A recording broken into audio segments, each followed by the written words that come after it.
This short presentation will provide an overview of a project that investigates the use of participative multi-criteria analysis for the evaluation of water governance alternative in the Costa del Sol region of southern Spain. In 1997, the European Union created the Water Framework Directive or WFD as a means to streamline its legislation governing water use and management. According to Kellis and Butler, the three main objectives of this new directive were to prevent further deterioration in the status of aquatic system, to promote sustainable use of water, and to provide sufficient quantities of good quality water. These objectives support the overall goal of the WFD, which is that all of European ground and surface waters achieve a good water status by the year 2015. One of the instruments by which the WFD proposed this goal should be accomplished is through the use of public participation. The goal of the WFD relates in similarity to the Millennium Development Goals or MDGs established by the United Nations in 2000. Specifically, Target 10 of Goal 7 ensure environmental sustainability states to halve by 2015 the proportion of people without sustainable access to safe drinking water and basic sanitation indicators. Under the WFD, the European Union funded the establishment of the Advisor Research Project, which was tasked with testing the application of different participatory methods in the management and planning of water resources. The project conducted research in 6 different locations across Europe, each of which was characterized by water scarcity and difficult stakeholder relationship. One of these 6 locations was the Costa del Sol. In recent years, a boom in the local tourism industry and accompanying population growth has placed considerable demand on water supply. At the same time, a lack of anticipatory planning to regulate water usage, conflict between the central and local governments, and lack of transparency in the management of local water companies and period of drought are all factors that lead to the overexploitation of the natural sources. In this context, the research project had 5 specific goals to guide the project. Ultimately, the attainment of this goal will help to determine whether a methodology such as a participative multi-criteria analysis could be used to implement both the integrated evaluation and the participative objective required by the WFD. As such, the goal for the project were to, number 1, facilitate understanding and structure problems that were characterized by multiple dimensions. Number 2, clarify the nature of conflict and create conditions necessary to find shared ground in a setting distinguished by competitive territoriality. Number 3, promote active participation in diagnosis, framing, scoping, and evaluation phase of an assessment of this type. Number 4, enable social actors to exchange knowledge and recognize each other's position. Number 5, challenge social actors to be involved in the formulation of innovative policies options that look beyond the routine approaches. As such, the research team approach to this analysis included 5 stages. These stages are outlined as follows. Stage 1. Framing of the problem and development of the study scope. In stage 1 of the research team worked to frame the problems surrounding water governance in the Costa del Sol. Research completed at this stage included a study of the regulatory context, an examination of the national and local press as well as the political and economic processes present in the country and local area. The team also engaged in participant observation, attending 2 regional consultation processes on water. The first was the Málaga Forum and the second was the Agenda 21 for the province of Málaga. Stage 2. Identification of the social actors and their interests. During stage 2, the team identified the social actors or stakeholders who would participate in the research. They relied heavily on their involvement at the Málaga Forum and the Agenda 21 for the province of Málaga events to do this. Desiring a balanced representation of actors related to the issues of water governances, the researchers choose 16 social individuals, usually the person in charge from a variety of business, government, and community organizations.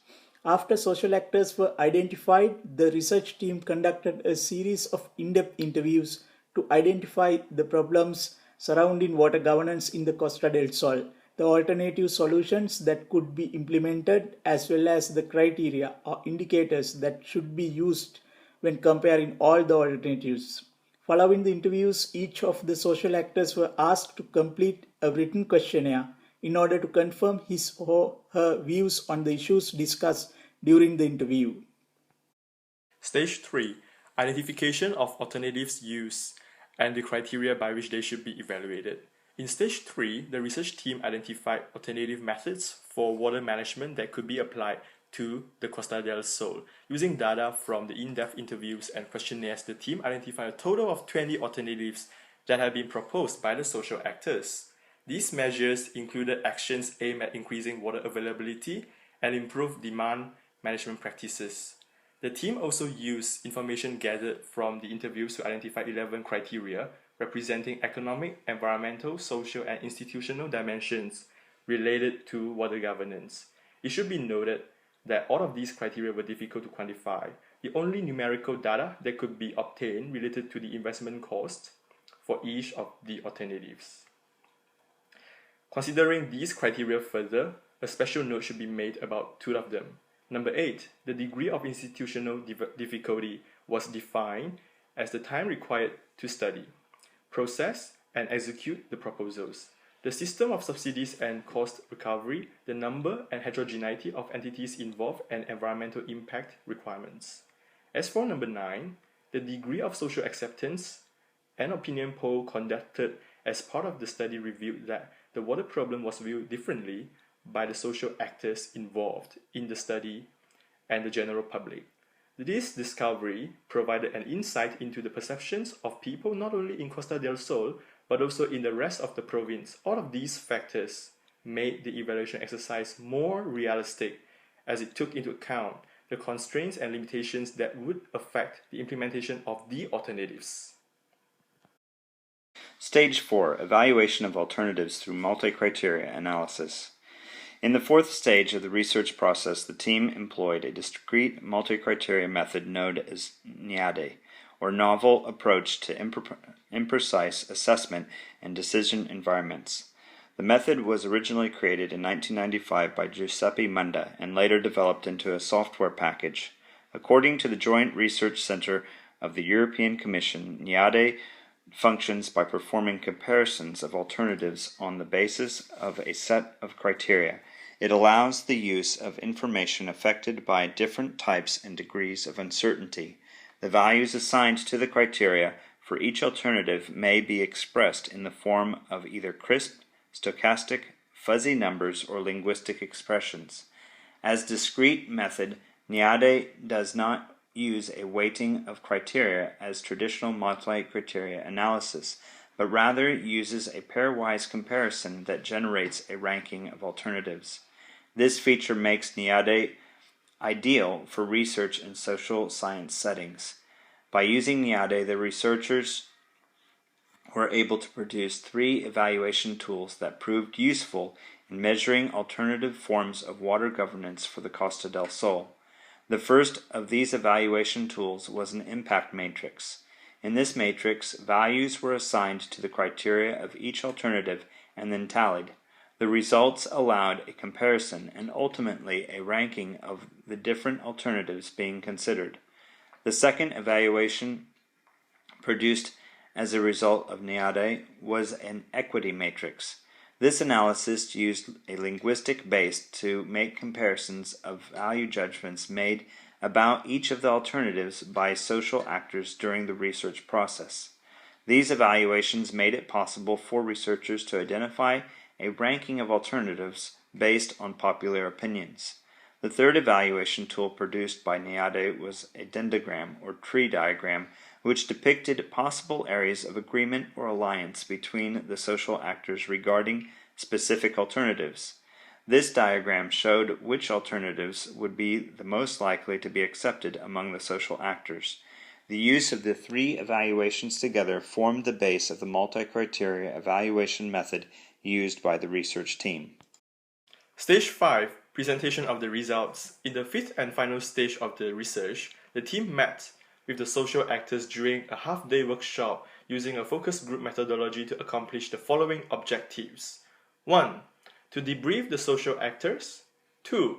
To give researchers an opportunity to share their perspectives. 3. Allow the social actors an opportunity to respond to this info. 4. To discuss the effectiveness of methodologies used.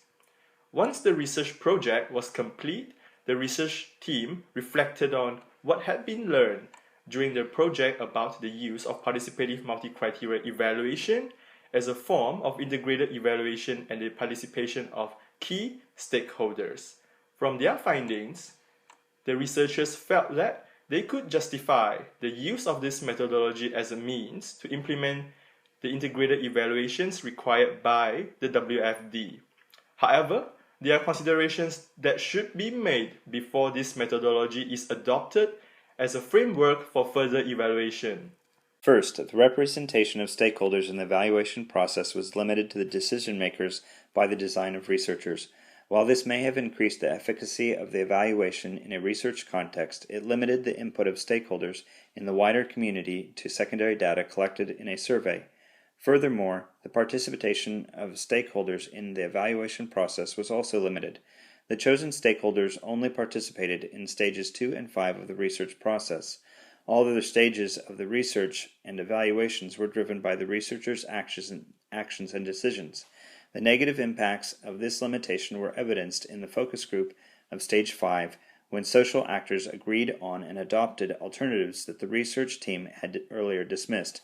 Second, the impacts of the culture and interplay of power relationships between stakeholders can seriously compromise the effectiveness of participatory multi-criteria evaluation and thereby alter the outcomes of the evaluation. This was evidenced in the case study by social actors' unwillingness to participate in different stages of the research or by their refusal to share information with other actors in the evaluation context. It would therefore be advisable that a process of stakeholder mapping be conducted as a complementary step in the evaluation process. This would give those engaged in the monitoring and evaluation of a project an understanding of any contending social issues that may impact the evaluation. Third, as with any evaluation method, participatory multi-criteria evaluation requires clear indicators that are specific, measurable, achievable, realistic, and time-bound. In the case reviewed in this presentation, the research team set 5 goals to direct their research into the application of participatory multi-criteria evaluation. In the case of water governance in the Costa del Sol region of Spain, however, no indicators were given to show how the achievement of these goals would be measured. Such situations leaves the evaluation of methods and outcomes used dependent on the subjective views of the evaluator.